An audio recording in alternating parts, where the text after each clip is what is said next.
tell me that I'm never gonna make it. They want me to do something that could make sense. They hate when I keep dreaming I'll be famous, but I don't give a fuck, I'ma keep chasing.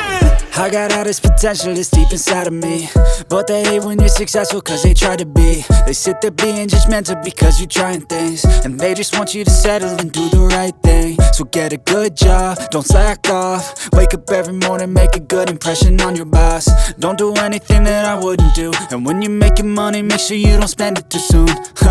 Fuck that, I'll do what I wanna do. I got a different path from everyone, and that includes you. Who are you to tell me how to live life? In these times it feels like nobody's right, yeah. So I'ma figure out what else we succeed, and then invest all of my time into that and proceed.